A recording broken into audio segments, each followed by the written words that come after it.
If you like monks, or like Gish builds, or you're really interested in the new One D&D rules and have thought about not just classes and subclasses, but like weapon mastery stuff and new spells, and you've thought about maybe trying to build a character using those new rules, or think it might be fun to watch somebody else do so, then this video is for you. Welcome to D4.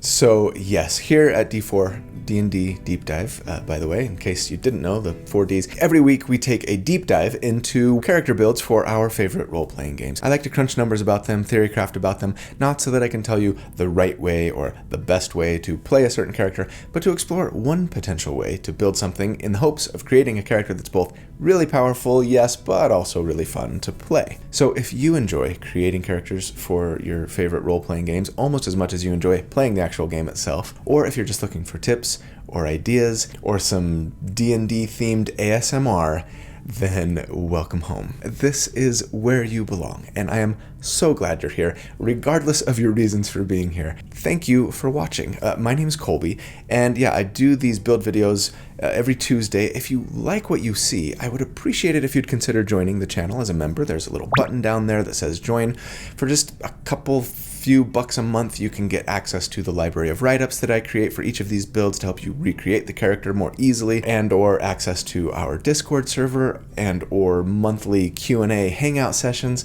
It's a great way to support the channel. Huge shout out and thank you to my channel members. I could not do this without you guys. You mean a lot to me, and everybody else, you mean a lot to me too. Really, just being here and watching and liking and subscribing, these are all great ways to support the channel too, so thanks. So yeah, ever since I did my Playtest 8 video with Chris, Treant Monk, a couple of months ago, watch it here, where we go over all of the pending changes for monks that they're making for One D&D. And for those who have been hiding under a rock, that's what they're calling the updated version of the 5e rule set, which is due out later this year. Squee! But ever since that video, people have been asking me to do a monk build using the new playtest rules. Now, normally, I don't do this. For one reason, because I like to make stuff that I feel confident that almost everyone can use at their table so as to reach the widest potential audience, right? But also, when stuff is in UA, Unearthed Arcana, like this, right, testing, beta mode, it almost invariably changes before official release. And that means if I use it in a build, I'm going to build something that doesn't really work right later on, and that kind of kills the usefulness, and hence long-term appeal of a video, right? That said, I've got plans to play a one-shot with some other YouTubers soon, namely Chris, Treant Monk, Pack Tactics, and Insight Check, Jeremy, where we're going to be testing out some of the playtest content. Yes, we're going to be recording that video shortly after this video releases, actually, I think next week at the time of this video's release.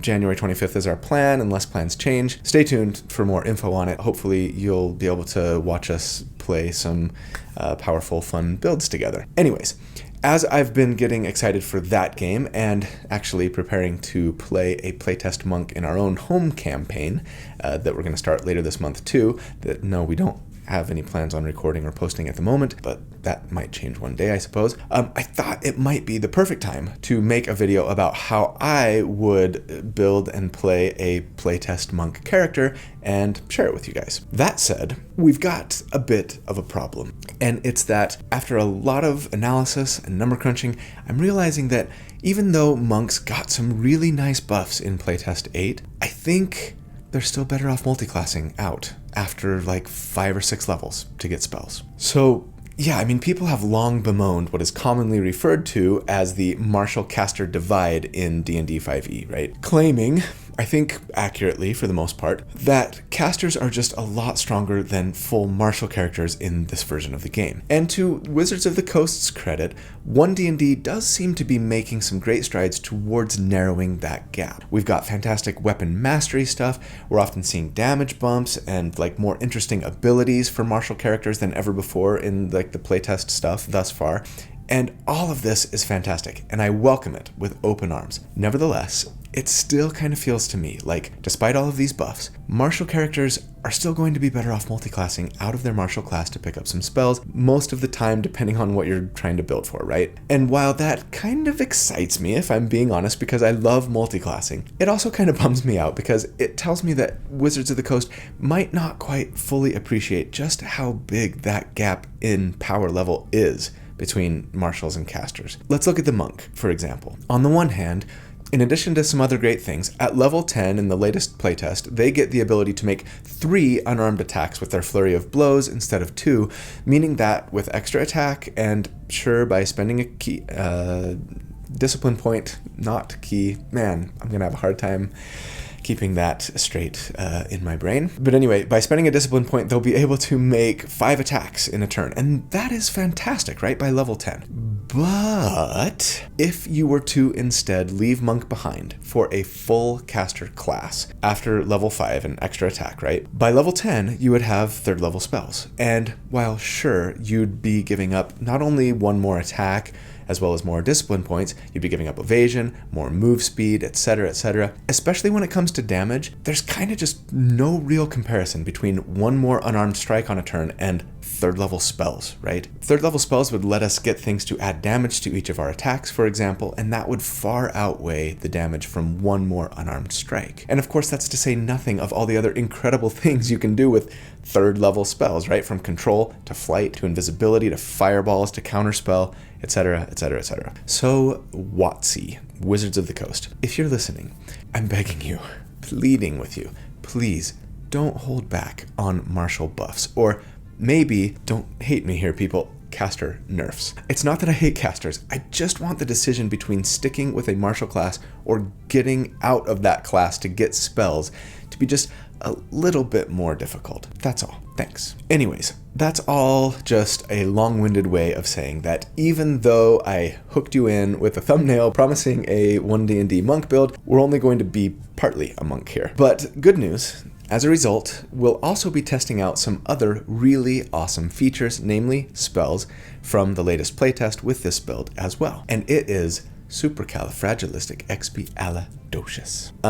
Before we dive in though, let me just clarify something about how I think Wizards is intending the new One D&D stuff to be used. And it's definitely how my friends and I are using it. Essentially, if there's a new version of a thing in the One D&D material, right? Whether it's a spell, background stuff, feats, classes, subclasses, races, species, etc., then we use the new thing. If a thing doesn't exist in the One D&D playtest material, we're free to use an existing thing as well. Jeremy Crawford and others have said over and over and over again that their intent with the One D&D material, with the updated Player's Handbook and DMG, right, coming out later this year, is that it work perfectly with existing 5e content, right? So, for example, if I want to play a human for my species, and I'm using the updated rules, right, then I use the humans as it exists in the playtest material. If, however, I wanted to use something out of the Monsters of the Multiverse book instead, I'm fine to do so, since even though those species aren't going to be in the new Player's Handbook when it comes out later this year, they still exist in 5e, and so are fair game. Make sense? Alright, in that case, I proudly present D&D build number 155, the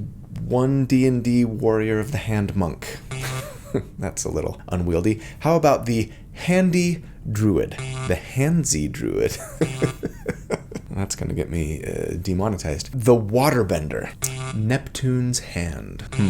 How about just the Hand of the Open Sea? Yeah, I think I'll stick with that. Huge thanks to my good friend Randall Hampton for the fantastic artwork that he put together for this build. He does this with all of my D&D builds. He is so talented. If you would like to follow him on social media or reach out to him to try and commission him to create some art for you or for your entire party even, potentially, I will put links in the video description as always on how to do so. And of course, before we jump into the build, I would like to share a word from our sponsor for the video this week, Czepeku. I love these guys. Czepeku, they're some of the the best TTRPG map makers in the world. To date, they have created over 4,000 hand-drawn maps that you can use in D&D, Pathfinder, or whatever other game you might be playing at your table, and they are spectacular. We're talking high resolution with map options for every conceivable environment and game setting, whether you're looking for a classic dungeon crawl or something a little more offbeat like a kobold brewery or a giant elderbrain skull. What I love most about their maps though is this. They're almost never static. They typically come with options for different seasons or time of day, weather effects, and a lot of them are even animated. Naturally, their maps all work seamlessly on most virtual tabletops, VTTs, right? Including but not limited to Alchemy RPG, Roll20, Encounter Plus, Foundry VTT, Fantasy Grounds, and more. But of course, you could also print them out if your table is in person, and they would look amazing there as well, depending on the quality of your printer. This is all assuming, of course, that you become a supporter of theirs on Patreon. So go check out their stuff at Czepeku.com. And if you like what you see, which I know you will, then go to their Patreon at patreon.com/Czepeku and join their over 30,000 other supporters. Holy cow, that is a 50% increase since the first time they sponsored a video just a few short months ago. These guys are growing like weeds, and with good reason, right? So yeah, show them a little love. A few bucks a month will get you access to all of your wildest map dreams. It's such a great deal, and best of all, when you support them, you get access to their complete existing library. The monthly membership just ensures that you get all the new stuff right when it comes out, but supporting them instantly gets you access to their entire backlog of maps, which is just such an amazingly generous business model. So, huge thank you to Czepeku. You guys rock, and let's jump into the build. At level 1 for our starting class, right, the One D&D Monk, that's actually more caster than monk, and we're starting fighter. What the crap, dude? Still, even in One D&D, flip table. As always, you don't need to do this. We are actually here for one main reason, and it's actually a brand new reason because it's new to One D&D, but yes, I'm thrilled to grab a fighting style and constitution saving throw proficiency while we're here, right? Since we are going to want that for our concentration checks later on. But yeah, fighter 1. As for our species, not race, if we were strictly sticking to races in the new player's handbook, I'd go with the high elf. Wood elf or drow elf are fine as well, but I want it to be an elf. I bet you know why. And of the 3 options, I think I like High Elf best because not only do they get a free cantrip here, pick your favorite for that, but all elves get a spell at 3rd level and another at 5th in the new Player's Handbook material, right? That they can use once per day or more if they have spell slots, right? And High Elves get Detect Magic at 3rd level, which is fine, but then Misty Step at 5th, which is my favorite of the spell options available among the elf options here. That said, when I play this character, I'm probably going to make them a Shadar-kai or an Eladrin so that they can get the much more frequent teleportation option that those races from the Monsters of the Multiverse give. And then they also give you a fun little bonus on top of the teleport, right? I guess I should mention that Half-Elf would be worth considering as well for the additional ability score improvement, but I think I'd rather have the teleport here. Now, as for our background, typically I don't talk about picking a background, right? But I think if we're using the One D&D playtest rules, I probably should, because in One D&D, we actually get our ability score increases, skill and tool proficiencies, and a free 1st level feat from our background, so it's really nice. Now, they don't really have like set backgrounds to choose from like they do in the 2014 Player's Handbook. They do have some like suggested backgrounds, but really it's kind of up to you to create your own. For ability score increases, I would take a +2 to dexterity and a +1 to wisdom, and then for skill proficiencies, I'd go stealth and perception personally, and then thieves tools for the 1 tool proficiency option that's available. And this is all assuming that you want or need to be your party's like stealthy lockpicker and trap disarmer, which I will be in my party. Feel free to go with other stuff otherwise. As far as what I would name this background, I think I would call it the Way of Water Novice. Okay, so like I said, everyone in One D&D starts with a free feat. Woohoo! Death to variant human and custom lineage at last. Though, in 1D&D, feats are divided into two types, right? You've got feats available at first level and then everything else available at fourth level and above. The free feat we get has to be one of those first level feats. And maybe to help with confusion, if you're using both 1D&D content and existing 5e stuff, those fourth level feats are all half feat. So I think the way to go is to treat anything that's a half feat as basically unavailable here until level 4, even if you're using feats from 5e that aren't showing up in the playtest, right? As for what feat we're going to take, for the first time ever, I think, at least in D&D builds, not counting Baldur's Gate 3 builds, unless I used this in the Street Fighter build, maybe. I can't remember. Anyways, I want Tavern Brawler, because it is way better after some buffs in the playtest than it is in the 2014 Player's Handbook version. Here's how the feat works in the playtest. First off, it tells us our unarmed strike is a d4 plus our strength modifier, but we're going to be a monk, so we don't really care about that. We also don't care as much about the furniture as weapons thing, though it can be fun and cool. It's kind of improvised weapon stuff that we won't plan on using.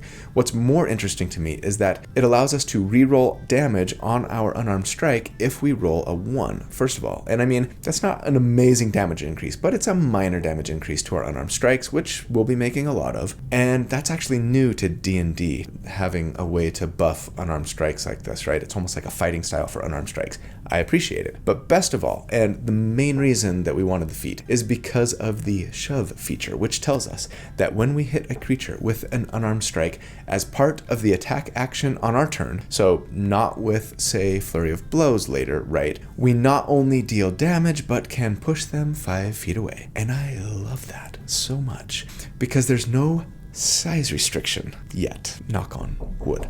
And no saving throw allowed either. It's just an automatic push when we punch, and we will for sure be making use of that on this character from time to time. As for our ability scores, I assume we're going point by as always and say, let's start with a 15 dex, and then we got our +2 there, right? 15 wisdom, and we took our +1 there, and then a 14 constitution. As for equipment, we just want to make sure that we end up with a scimitar and a short sword on this character, among whatever else you might want to get. You might want to grab some scale mail as well, though we would be getting rid of that just at the next level, so it kind of depends on if you want to spend the money for something that you're going to be ditching soon. But yeah, the main things here are scimitar, short sword. Because yes, we are going to be 2-weapon fighting. We get a fighting style at fighter level 1, and yes, we're going to take the 2-weapon fighting style. Now, fighting styles are a little different in the playtest. They're basically considered feats, and then as a fighter, we get a free fighting style feat here. They're otherwise pretty similar to the 2014 Player's Handbook, and yeah, we're going to be going with 2-weapon fighting, like I say, using both the scimitar and the short sword when we do.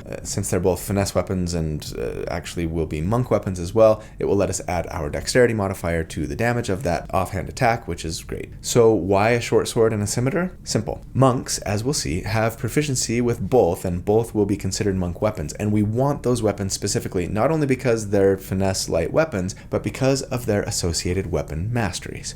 Now, really quickly, in case you're unfamiliar with weapon masteries, or as a refresher, in the new Player's Handbook, every weapon comes with an associated mastery that, if you have access to that mastery, you can take advantage of to do cool additional things when you attack, right? So a quarterstaff has the topple mastery that would let you try to knock an enemy prone if you hit them. A great axe has the cleave mastery that would let you do damage to a second nearby enemy, etc., etc. I love it, and it makes weapon choice in D&D interesting and fun again.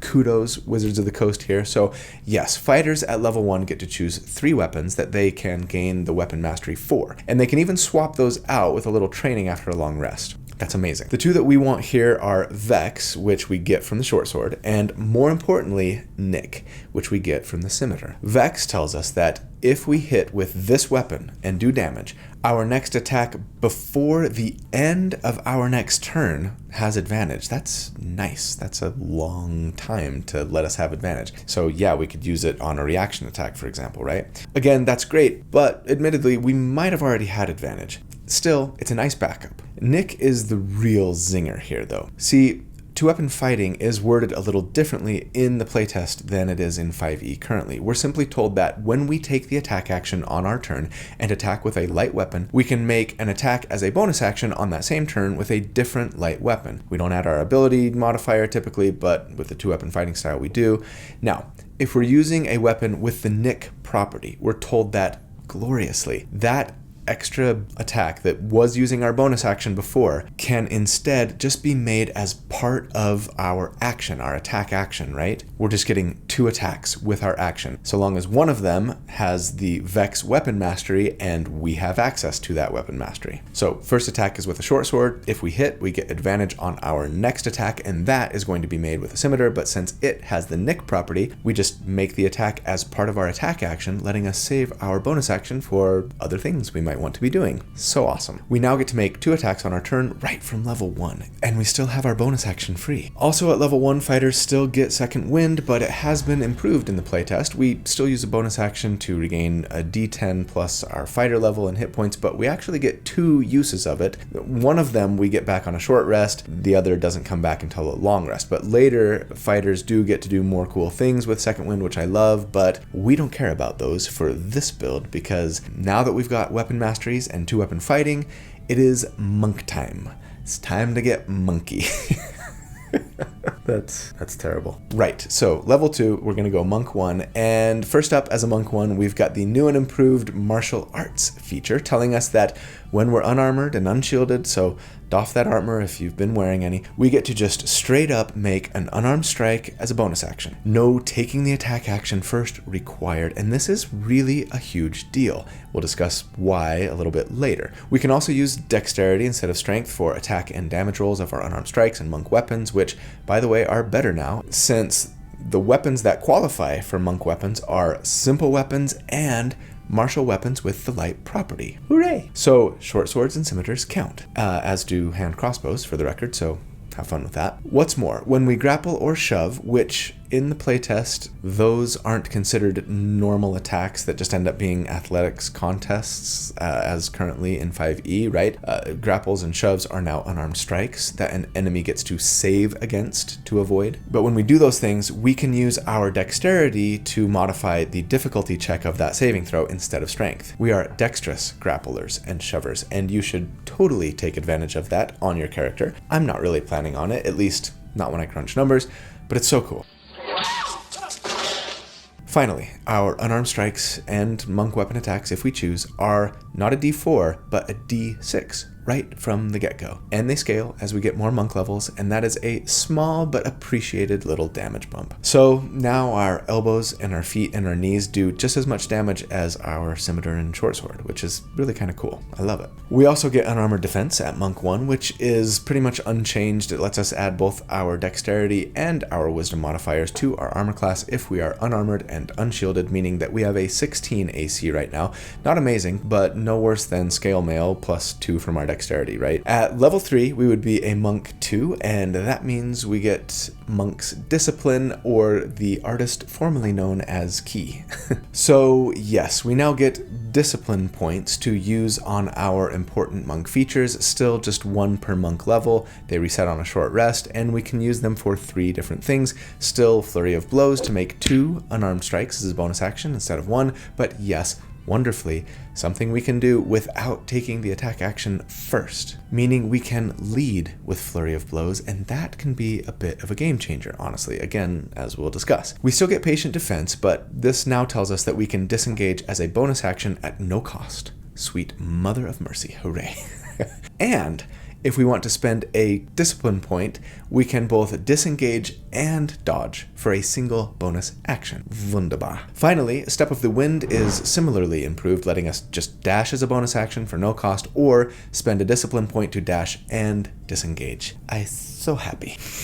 But wait, there's more, because just like I was saying to Will back when we were crying over the monk improvements from playtest 6, they've now moved the new uncanny metabolism from 7th level to 2nd level, and this lets us, once per long rest, renew all of our key points when we roll initiative, meaning even if we don't have time for a short rest, at least once per day, we can still have full key when a fight breaks out, and that's just so very helpful and needed. Oh, and it even lets us heal for a roll of our martial arts die plus our monk level in hit points. Feels like Christmas. We still get unarmored movement here as well, giving us an extra 10 feet of move speed so long as we are unarmored and unshielded. But at level 4, this is even better because we get to be a Monk 3, and that means we get the new and improved deflect attacks, upgraded from deflect missiles, right? This lets us use our reaction when we're hit by either a ranged or a melee attack that does bludgeoning, piercing, or slashing damage to reduce the attack's damage by a d10 plus our dexterity modifier plus our monk level, and if we reduce it to 0, we can spend a discipline point to redirect the attack to an enemy within 5 feet of us if it was a melee attack, or 60 feet of us if it was ranged, and instead of making an attack roll when we do that, as in 5e currently, the enemy just makes a dexterity saving throw or takes 2 rolls of our martial arts die plus our dexterity modifier in damage. That's not a ton of damage. It might not be worth a discipline point, but it might, right? Especially if it's going to finish an enemy off, yeah? But then we get our monk subclass as well, and as I've kind of already indicated, we are going with Warrior of the Hand, no longer Way of the Open Hand, right? So we can live our best kung fu fantasies.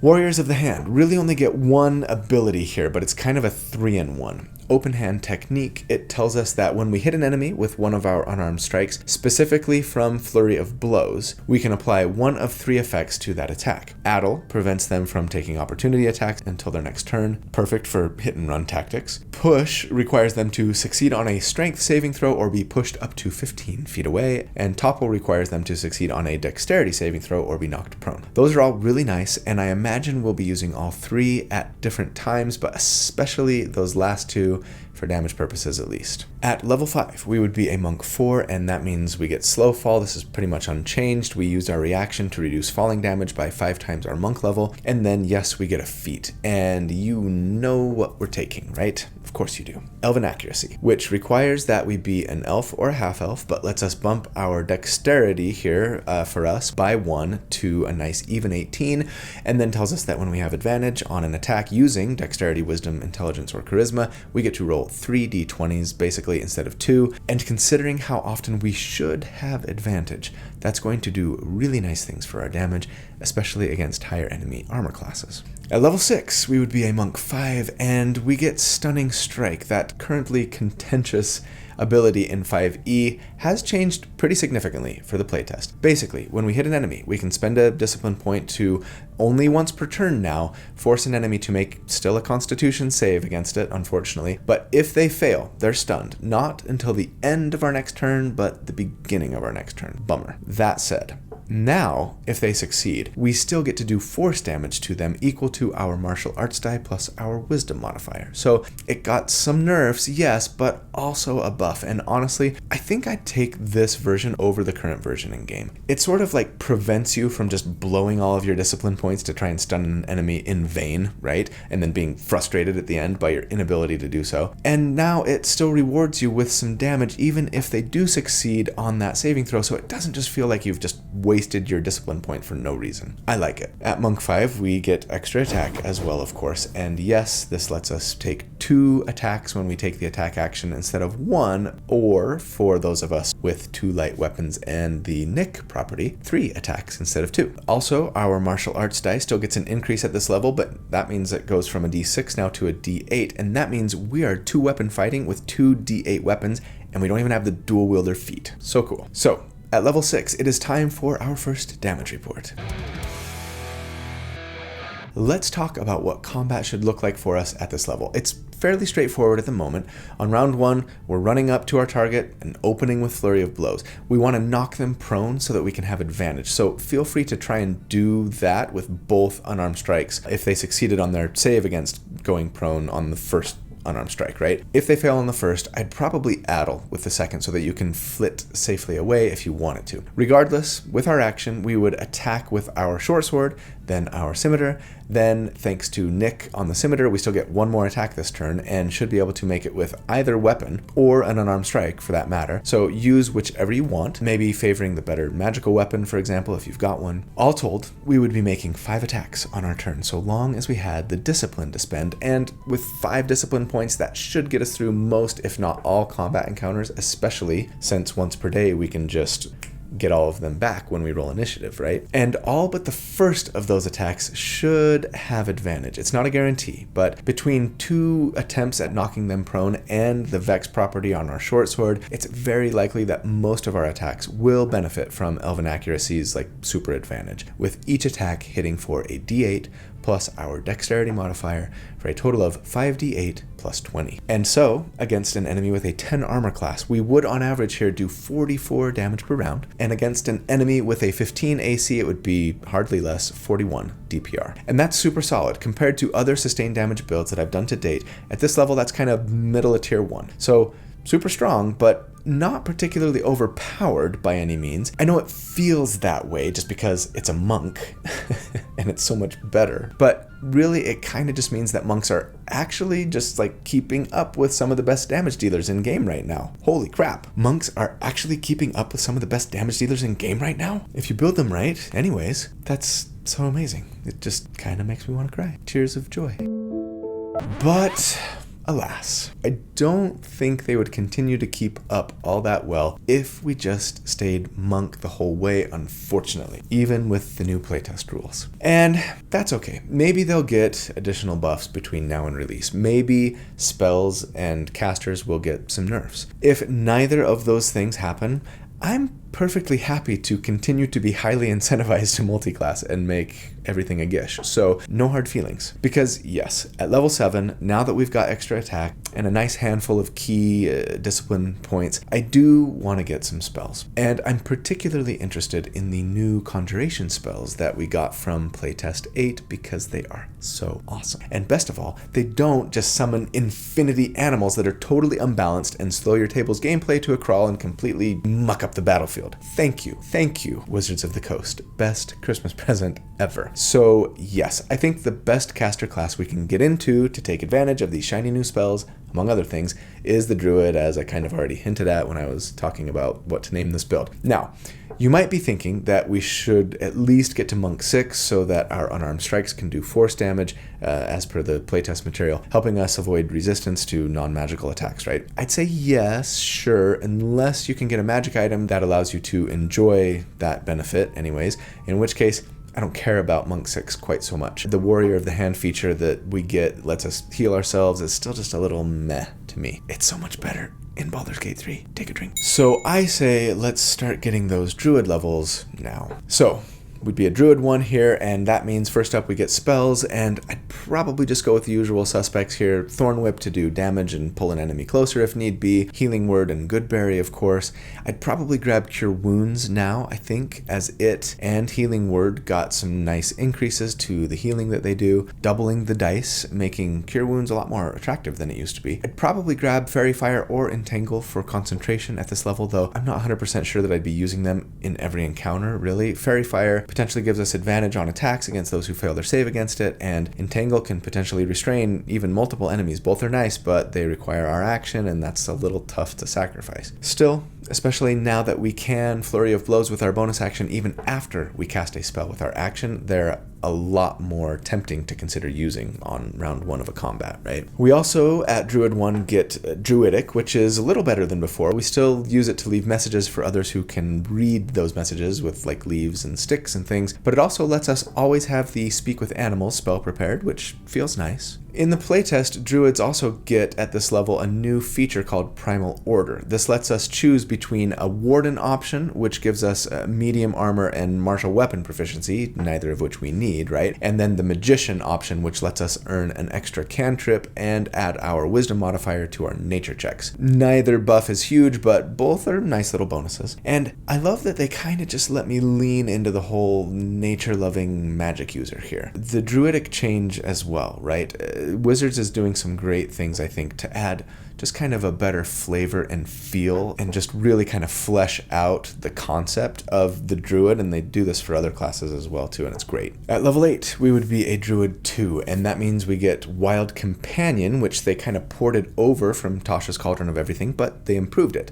It lets us still spend a use of our Wild Shape, more on that in a second, or a spell slot to cast the Find Familiar spell, and that familiar now actually lasts until the end of the day. Hooray! Or until it dies, I guess. But they've actually heavily changed the Find Familiar spell now too. So quickly, with Find Familiar, we'd summon the familiar, but it has a stat block template, and none of the options that we can choose as part of that template have flyby like the old owl option, right? Meaning no more cheesy letting your familiar always fly in, take the help action, and then swoop away without fear of repercussion. I guess I'm kind of okay with that. It would have been nice to get advantage on that very first attack every round before I managed to knock the enemy prone, right? I mean, I guess you still could use your familiar to take the help action. You're still just much more at risk at getting your familiar killed now. Fortunately, they've also changed the spell so that when your familiar gets reduced to 0 hit points, it just vanishes into an extra dimensional space with like 1 hit point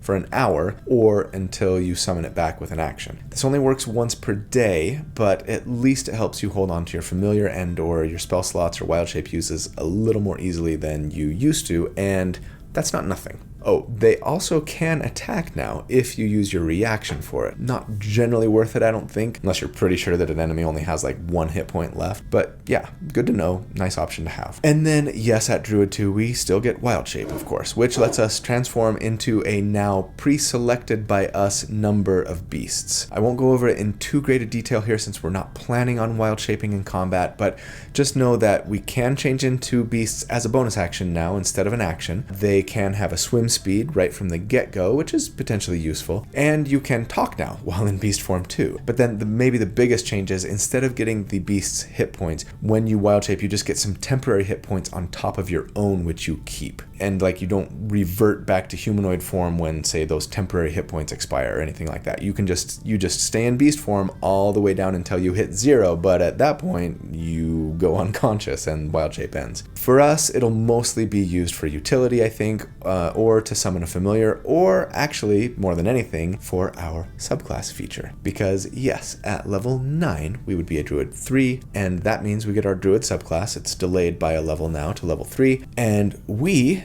are gonna go with, any guesses? I was actually very tempted to go Spores Druid because of all of those attacks that we're making, right? But I've already done an open hand Spores Druid right over there. Even though this monk is vastly different, that's too samey. And I really wanted to try out the new Druid subclass from the playtest material. So yes, that means we're going with the shiny new Circle of the Sea. All right. Ooh, let's read the description that Wizards of the Coast has in place for this subclass, shall we? Druids of the Circle of the Sea draw on the tempestuous natural forces of the world's oceans and storms. Some view themselves as embodiments of nature's wrath, seeking vengeance against those who despoil the natural world. Others seek mystical unity with nature by attuning themselves to the ebb and flow of the tides, following the rush of currents and waves, and listening to the inscrutable whispers and roars of the winds. I like it. So, as a Circle of the Sea Druid, we get the Wrath of the Sea feature.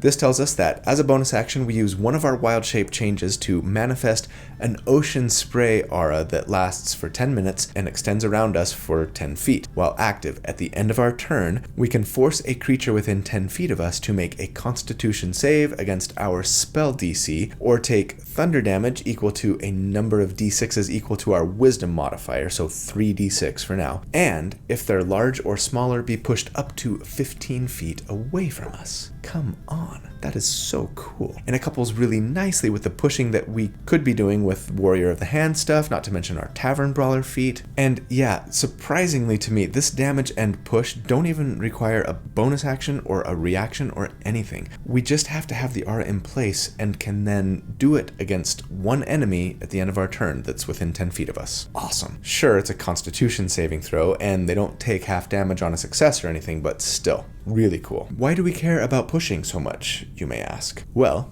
it's because at this level we also get second level Druid spells, and while Sea Druids get an incredible list of spells for free, Fog Cloud, Gust of Wind, Ray of Frost, Shatter, and Thunderwave, and you should definitely take Aid and Lesser Restoration if you can get them, right? The one I care most about is, of course, Moonbeam, because Moonbeam has that wonderful wording telling us that creatures take damage from the spell when they both enter into the area of effect and when they start their turn there. Yes, it's potentially 2 times around. Look it up in the Sage Advice Compendium, naysayers. So yes, we can cast Moonbeam as an action. Its area of effect is a cylinder with a 5-foot radius, and it does 2d10 of radiant damage half on a save, scaling up by another d10 per spell level that we upcast it. Importantly, thanks to that wonderful change to Unarmed Strike and Flurry of Blows for monks, this means that we could still cast it or even move it on our turn if we needed to, and still push enemies into it with our Flurry of Blows bonus action thanks to Warrior of the Hand, all on the same turn. So lovely. And so, at level 9, it is time for our next damage report.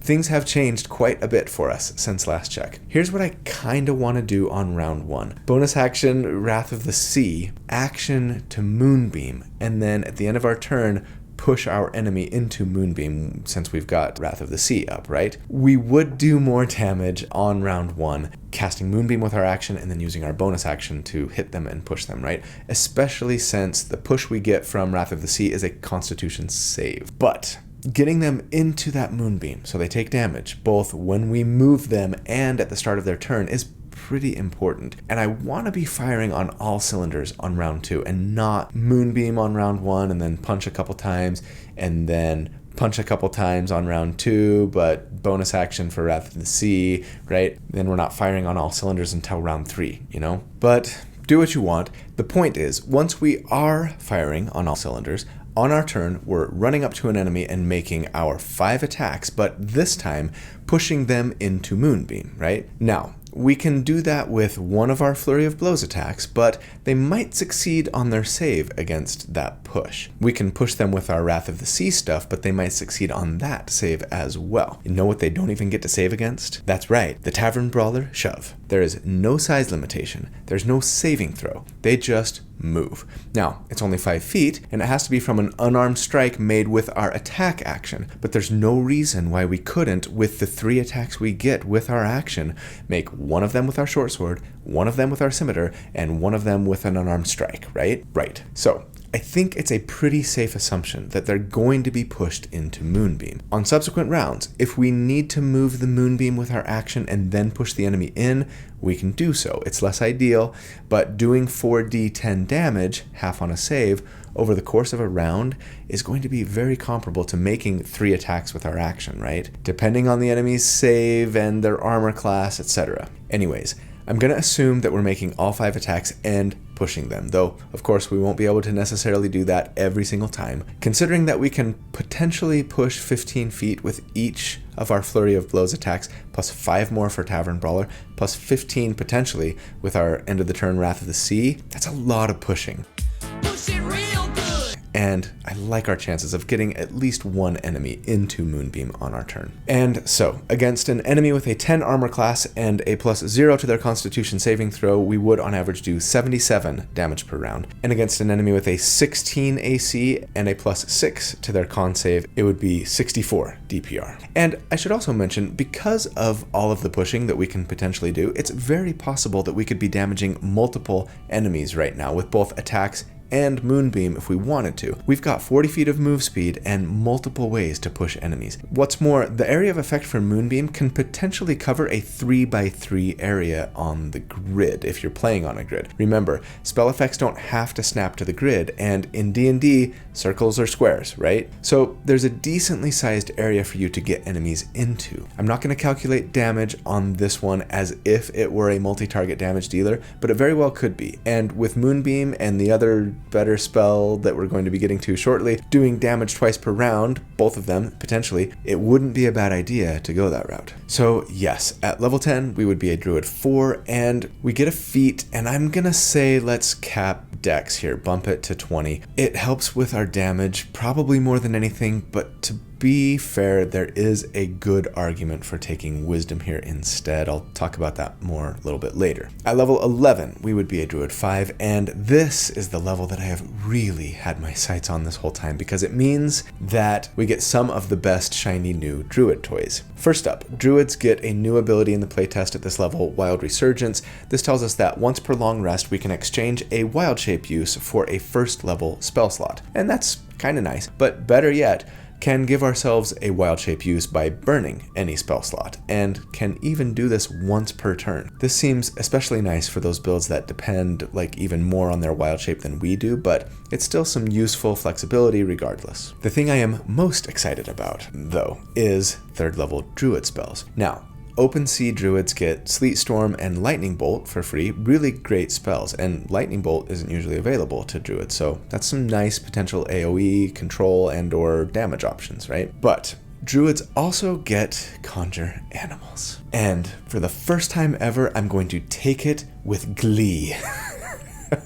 Oh, it's not totally game breaking like it used to be, and I'm so happy because it's still really, really good, and I couldn't wait to get to it in this build. So, in case you don't know, here's how the spell works. You cast it as an action, it requires concentration, and it summons a large, so like 2x2 on the grid, swarm of spirit animals, basically. I think I'd probably flavor this as some kind of sea serpents here, maybe like a bunch of electric eels or something. Anyway, it lasts up to 10 minutes, that's nice, but then similar to Moonbeam, when a creature enters the area for the first time on a turn, or starts their turn within 10 feet of the swarm. So we're talking about like a 6x6 area on the grid, right? For those playing on a grid, it's a 2x2, and then if they get within 2 squares of it, so the area covered is a 30-foot square. Anyways, when they're in that area, they don't make a save against damage, but instead you make a melee spell attack against them. On a hit, they take 2d10 damage plus your spell casting modifier. Okay, let's break this down a little. You might be thinking, 2d10 plus 3, our wisdom modifier, isn't as good as an upcast Moonbeam, which would do 3d10, right? Not only that, but the enemy makes a save against Moonbeam and then still takes half damage if they succeed. With Conjure Animals, we hit them or we do nothing, right? Why not keep using Moonbeam? For that matter, arguably, why not go with something other than Druid and use Cloud of Daggers, since that doesn't allow for a save, it just does the damage, as I've talked about many times on this channel, especially recently. I'll tell you why. It's because, incredibly, and man, I hope they do not change this for official release, but I'm really worried they might. When you move on your turn, with Conjure Animals, you can also move that swarm up to 30 feet. You just move it. No action required, no bonus action required. I mean, when I did my Hexblade 2.0 video recently, right, my biggest concern about the build, as I discussed in the final thoughts, and as a lot of you commented, was that while the damage was potentially nice, it could be difficult to get an enemy into that Cloud of Dagger spell that I was relying on every single round, if they were intelligent at all, at least, right? Because Cloud of Daggers doesn't move at all, and it's a small area of effect. Now, with Moonbeam, at least you can move it, but it does require your action. That's a lot fewer attacks that you would be making consistently on your turn if you needed to constantly move it, right? And that's a big bummer. But with Conjure Animals, I mean, it's so perfect. It doesn't matter if your enemies are trying to run away from your swarm of stinging electric eels.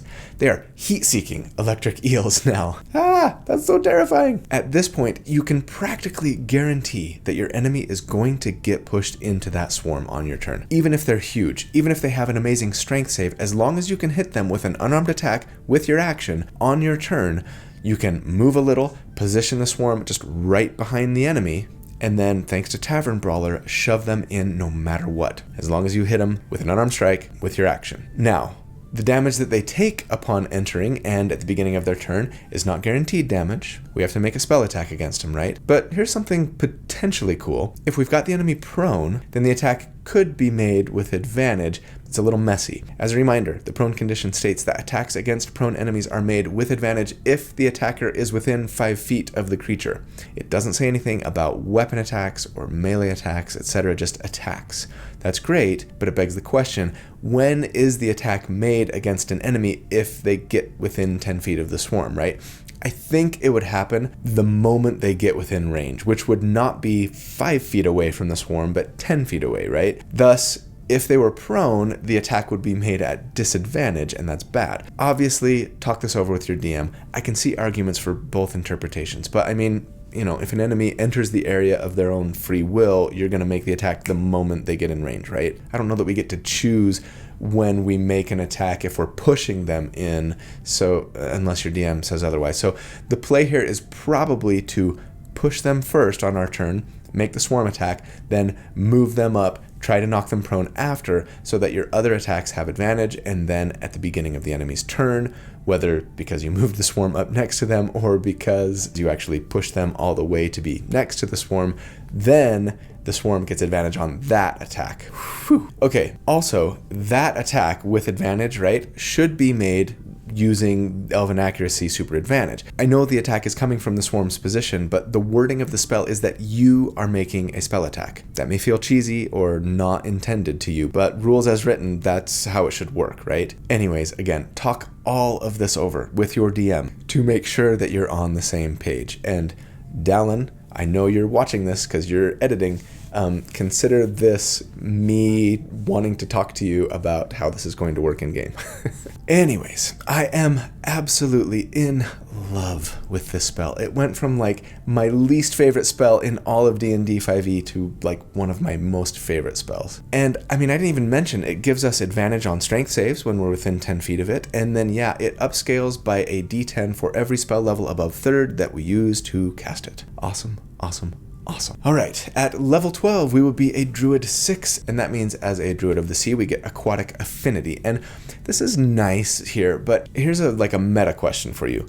Why are the second subclass features almost always worse than the ones that you get right when you get your subclass? There are exceptions to this, of course, but what's the deal with making the first feature you get right when you get your subclass really awesome, and then the second feature more like a ribbon or utility-focused thing? This is like the primary reason that I'm always multi-classing out of a class after a few levels, right? Anyways, Aquatic Affinity. It lets us always have the water-breathing spell prepared, gives us a swim speed equal to our move speed, and even lets our wild shape form have a swim speed if we take a wild shape form that doesn't otherwise have swim speed. Okay, so if you really need to swim or breathe underwater, this is potentially useful. In all of my years of playing D&D, I have needed that two times, over hundreds of play sessions. And one of those times, I was already a druid, higher than level 4, so I just wild shaped into a shark. I don't know. It's kind of potentially handy, but it's just so underwhelming. This is not, however, me asking for wizards to nerf the first subclass feature for subclasses.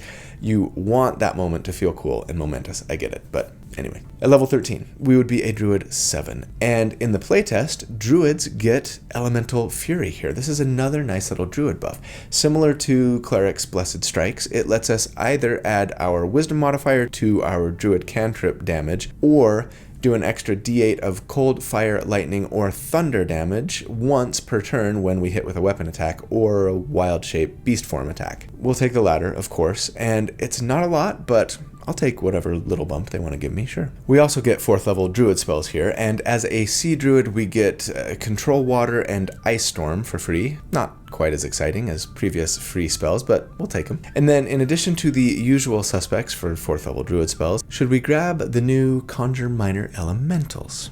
Answer: hell yes we should.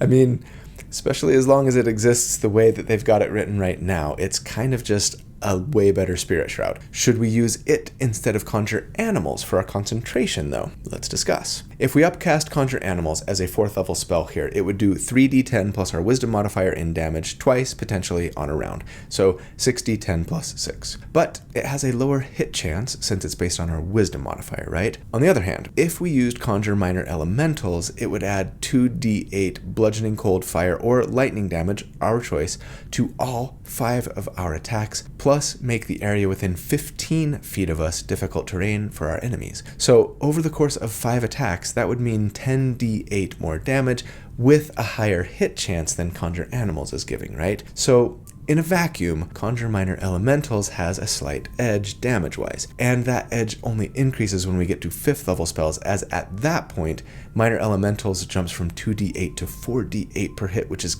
kinda crazy to me. Now, it doesn't scale beyond 5th level, but yeah, as it's written, at 4th and 5th level spell slots, it's doing twice as much damage as Spirit Shroud. I have a feeling this is going to get nerfed before release, but yeah, sure. As much as I love Conjure Animals, beholden to the spreadsheet as I am, I'm going to assume that we're using Conjure Minor Elementals when I crunch numbers here in a second. But let me just add something first. If you have another player on your team that can do forced movement, whether by pushing or grappling and dragging, Conjure Animals is going to be much better for your party, especially since you can move it freely. It's also going to be a lot better at doing damage to multiple enemies every round. What's more, Conjure Minor Elementals requires an action to use, not a bonus action, so the damage from Conjure Animals would actually be better on round 1 anyways, since we could at the very least cast it on top of some enemies, right? And so that on their turn they would then take damage. But after that, Minor Elementals takes the lead on subsequent rounds. Again, in a vacuum. So I think very often in-game, Conjure Animals is going to be the better spell to use, but since I'm working without knowing who is in your party, I'm just going to assume Minor Elementals, but will advise you to still use Conjure Animals if and when the situation calls for it. Cool? Okay, so yes, that brings us to our level 13 damage report.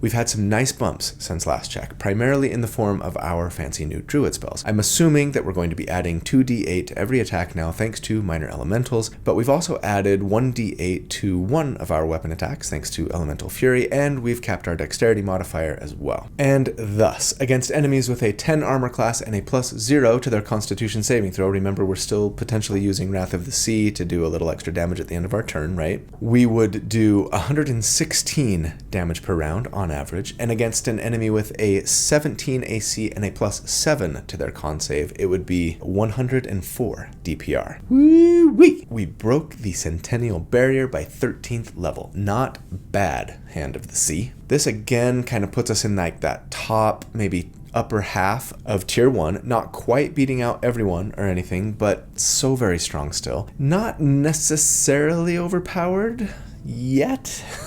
Maybe? But yes, very, very good. At level 14, we would be a Druid 8, and that means we get another feat. And not only do I want to bump Wisdom here and take it to 18, but like I said before, there is a really strong argument for doing this before we cap Dexterity. Both things increase our armor class, and while Dexterity is better for our hit chance and damage on our attacks, right? Everything else that we're doing is based on our Wisdom, including a lot of our pushing, a lot of our spell damage, not to mention things like Stunning Strike, etc. So if you bumped Wisdom before capping Dexterity, I wouldn't blame you in the slightest. In fact, a big part of me wanted to go with Astral Self for our Monk subclass on this character so that I could be a lot more sad, single ability score dependent, and be making more attacks with my Wisdom. But in the end, in order to use weapons and get weapon masteries, I needed that Dexterity, right? And I really love the prone and the push here on this build, and I wanted to put the new playtest stuff through its paces. And besides, getting out those Astral Arms on the Astral Self Monk takes a bonus action, which can kind of complicate things and create even more setup time for us, so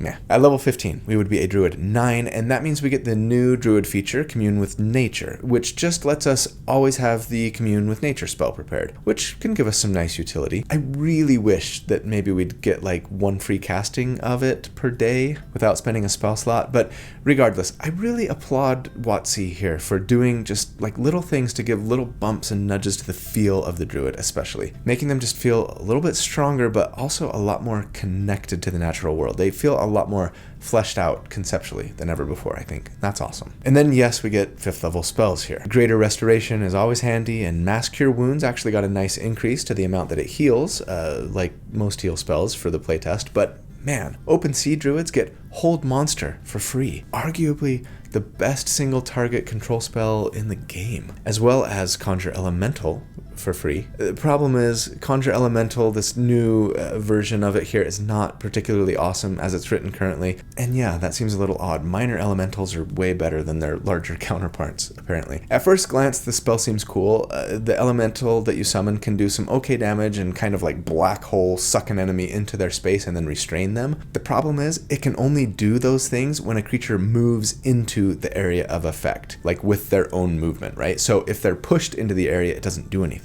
I think Wizards needs to change the wording here, so to probably match the enters the area or starts their turn verbiage, even if it means like reducing the damage or something before the spell becomes compelling. The other 5th level conjuration spell we can get here, however, Conjure Woodland Beings, is pretty awesome in that it basically is like Spirit Guardians for Druids. And as every cleric knows, criminals are used to having people not trust them as you are not trusted by me, so I can clearly not choose the wine in front of me. No. And as every cleric knows, Spirit Guardians is an awesome spell. Now, this similarly requires an action to cast, it requires our concentration, it lasts 10 minutes and does 5d8 damage in a smaller than Spirit Guardians, like 10-foot area from you, right?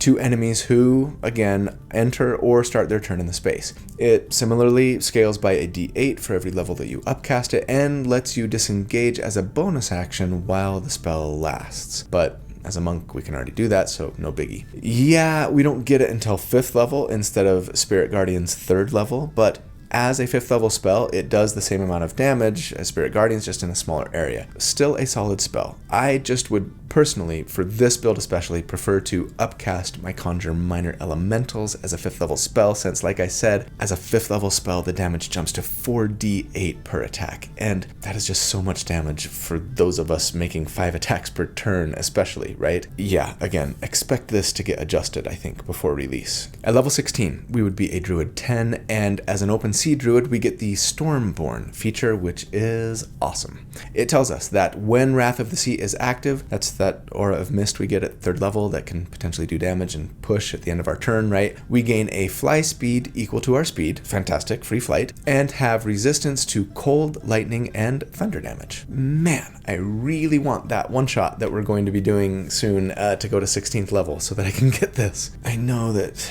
Jeremy from Insight Check, who's DMing, is going to have at least one fight with flying enemies, for sure. Hopefully not a flying Tarrasque. But at level 17, we would be a Druid 11, and that means 6th level spells, and I think you've got to go with the usuals here. Heal for a massive in-combat heal spell, or Hero's Feast for one of the best party-wide buffs in-game. The updated Conjuration spell we get access to here, Conjure Fey, isn't all that great, especially for this build. You summon a Fey Spirit that can attack and frighten an enemy, and on subsequent turns you can teleport it and make another attack as a bonus action. But the damage isn't amazing. 3d12, that might sound like a pretty hefty sum, but at 17th level with a 6th level spell slot, that's about 20 damage on average if we hit. And concentrating on minor elementals using our bonus action for Flurry of Blows is going to do a lot more than that. Plus, using Flurry of Blows is going to let us push, knock prone, etc. Conjure Fey scales really well, an extra 2d12 per level you upcast it, but still, it's not going to keep up with other options for this build at least. One note, Conjure Minor Elementals doesn't scale as a 6th level spell. So should we go back to Conjure Animals with this 6th level spell slot instead? Conjure Animals would potentially do 74 damage over the course of a round on average to an enemy pushed into the area, right? But Minor Elementals adding 4d8 to 5 attacks, 20d8 would be 90 damage on average. Again, with slightly better hit chance. So as always, go for Conjure Animals if you're interested in doing damage to multiple enemies and or if you have an ally who can make good use of it as well, but I will stick with Minor Elementals for number crunching purposes. And speaking of, yes, we have arrived finally at our final damage report. Since last check, the main increases to our damage have come in the forms of the scaling on Conjure Minor Elementals, but we've also picked up some fantastic utility, support, and defensive options as well. And so, against enemies with a 10 armor class here and a +0 to their Constitution saving throw, we would on average do 175 damage per round. And against enemies with an 18 AC and a +8 to their con save, it would be 157 DPR. And compared to other sustained damage builds that I have done to date, that puts us ahead of everybody at this level, including even the Arcane Hand Monk build that I did with the Dungeon Dudes. Ooh, I think I might be out of cards. A few months ago, right? Which was awesome, but unofficial material, right? Of course, since a lot of this stuff is still in Unearthed Arcana, it's also unofficial material, so not too surprising that it's up there this high, I guess. All right, let's break it down here with some final thoughts. The tier score for this build, if you just take the damage that they do at every armor class we calculate for at each of the 4 damage reports and just average them all into one big number, we end up with an 86. And yes, that means we would have a new frontrunner for best sustained damage dealing character that I've ever built. The Moonsinger, the previous leader, was about 5 points behind or so. Now, to be fair, the Moonsinger uses officially released content, but it does have a potential glaring weakness in that it requires you to hold on to your wild shape form, which might be easier said than done. Man, look at all these druids like topping the charts lately. But yeah, this build, on the other hand, should work pretty much as advertised, so long as you're able to just hold on to your concentration. The big caveat here, of course, is that it's all in beta mode now, and I'm sure at least some things will change between now and release, right? I mean, the only real question is what will change and how much will it change? If I were a betting man, I'd probably bet on wizards reducing the damage on Conjure Minor elementals, maybe by a D8 at both 4th and 5th level, but then perhaps allowing it to continue scaling with higher spell slots. I think that's what I'd probably recommend. That change alone would bring this build a little bit back down to earth at those, especially at those later character levels. I mean, they'd still be tier 1, but maybe just not beating out everybody else, right? I doubt they'll change conjure animals all that much though. Maybe that's just wishful thinking on my part. And I'm not anticipating a big nerf to just monks in general now that they've finally seemed to dial it in, right? And hey, there's even a chance some of this stuff might get buffed, right? Regardless. As long as any nerfs are relatively minor, I think we've got ourselves an incredibly potent character here. To be fair, their AC is not phenomenal, but monks did pick up some nice defensive and hit and run abilities that will help them stay in the fight longer. And I mean, I've barely even talked about all the incredible support and utility options you could get on this character with all of those druid levels and spells, right? It is incredibly well-rounded, versatile, and packs a huge punch. I, for one, cannot wait to play it in-game, and I hope that you get to enjoy it in-game as well, but that's the build for the week. So thanks for watching. I love you guys. You're so awesome. Thank you for all that you do for me and for this channel. I hope you have a really great day and a fantastic week. And if you don't, hang in there, please. You've got this. But I also hope that you will be kind and do good and stay safe and that I see you again really soon. But until then, take care. Bye.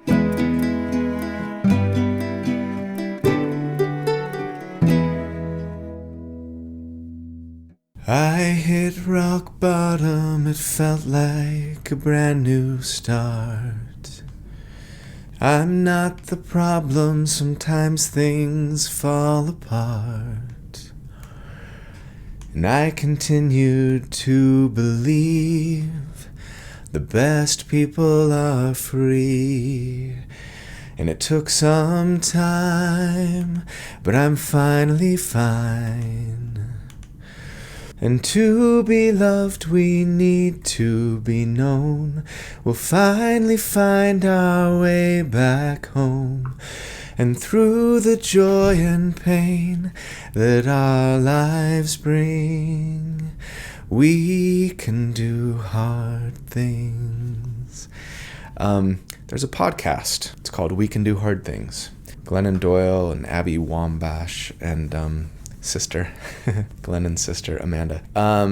Gosh, it's so good. Anybody who's interested in just learning and laughing and loving and self-confronting maybe and healing and being human, it's really good. Highly recommended. And that song is like the theme song kind of for the podcast. I think it was written by Glennon's daughter. Anyways, check it out. No, focus on Shepard. No, there. Yes, that's better. Shepard needs to be a little blurry, camera. You gotta give a little depth. I know the Blackthorn is awesome and you want to focus on those details, but then I'm all fuzzy and it just is annoying to watch. Ooh, one of my other shirts from Obvious Mimic. Welcome to the Sword Coast. I promise if you visit, you won't get attacked by a Kraken. 99% chance of that not happening. I didn't write an intro tagline here. I gotta just wing it, which means this is gonna take me like 5 minutes of constant screw-ups. Welcome to D4 and the Sword Coast. Hi, everybody. My name's Colby. Oh, I don't usually say that at the beginning, do I? Whew. It's gonna be one of those days. Shiny, happy foreheads holding hands. Shiny, happy foreheads holding hands. I need to get some makeup. I keep saying that, but if I were a serious YouTuber, I'd have some powder in here. Loud people in the hall. Have to talk on their phone while they walk past my door. My chair keeps squeaking. Why is it squeaking? Ugh, stop going. I cannot make this stop clicking. Stop. Whoa, that's not what I wanted. That probably looked inappropriate. Get all your squeaks out, squeaky. Okay. The artist formerly known as Key. What is the deal? We need some WD-40 or does this bonus action Aura of Sea Mist? What's it called? Pause. And we're back. And that actually changed things significantly. And it makes me that much more excited about playing this build in our game. You're gonna hate me so much. For the first little while, it'll just be like a stronger monk, aka a decent character. To make sure that you're on the same page. Page? I didn't even realize how perfect this was for this video. Like, I just thought, I'm gonna wear an obvious Mimic t-shirt, but like, yeah, Open Sea Druid, come on. You're on a ship, there's a Kraken, Sword Coast. Perfect. Conjure... I lost my train of thought. Where was I? Whew, that felt long. Was that long? That felt long.